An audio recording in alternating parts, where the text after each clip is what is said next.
Hey guys, I'm Mari Ray, and welcome back to more of The Sims 3 For the Realm Challenge. I am back, I've been gone for a week, and whenever I have a lot of downtime like that, I always get the urge to build. I always get bored, and building is very relaxing, it's calming, it's entertaining, so I did a lot of building for the Realm Challenge, actually, is where most of that building went into.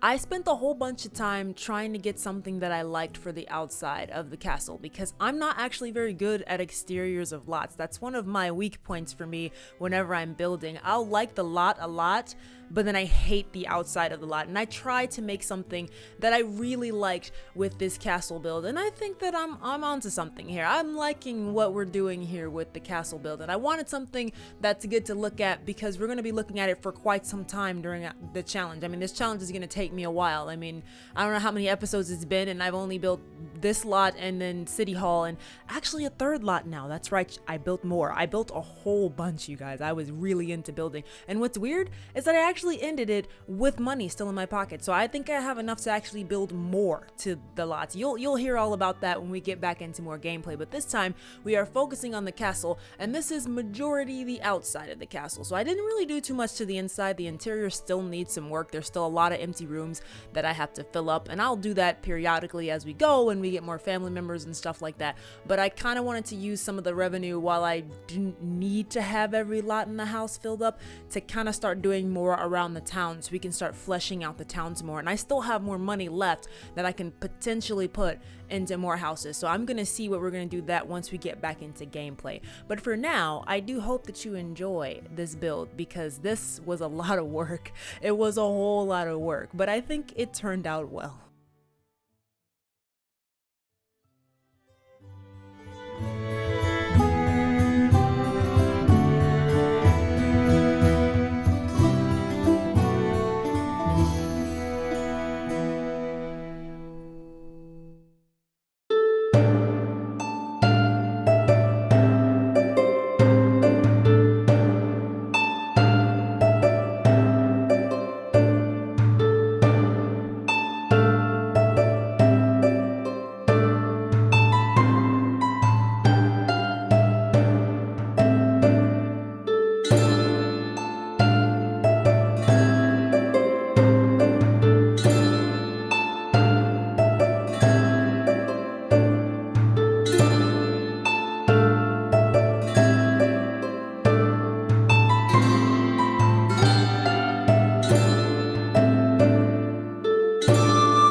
So there you go. I'm liking the way that this castle is turning out. Actually, way more than I initially thought that I would, because I told you it was sort of kind of loosely inspired by Winterfell from Game of Thrones, because it in no way looks like Winterfell at all. But I was sort of inspired by, I guess, the way that I was making this by Winterfell. And I like the way it turns out. For me to be coming up with this stuff on the fly as I'm building this castle, I don't think it's too bad for what it is. You know, I'm pretty sure there's 1,000 things that could be done a whole bunch better, but I'm liking the way it's looking so far. I'm really, really proud of it. I'm proud of this build. I think it looks good, and I bet like a year from now I'm like, what the heck was I thinking? That's how it always works, right? But I'm really liking this build. I'm really loving this playthrough, and I'll definitely be back later this week with another gameplay episode. Before we jump into more speed builds, I thought it would be appropriate to kind of break up the building a little bit, because like I told you, I did quite a bit of building. So I'm gonna mash together the City Hall build as well as the build for another house. I built another residential lot, and I still have money left over, so there might be another lot, smaller, but there might be another lot in there somewhere in the mix. If I have any time to put aside to building in the coming weeks, I might sit down and do that. So I mean, I'm looking forward to it, and I hope you guys are too. So thank you guys so much for watching. If you like this video, then please give it a like, or don't. That is up to you. But I do hope that you'll come back and join me for more of the Sims 3 For the Realm challenge here on the channel. Thanks guys. Bye bye.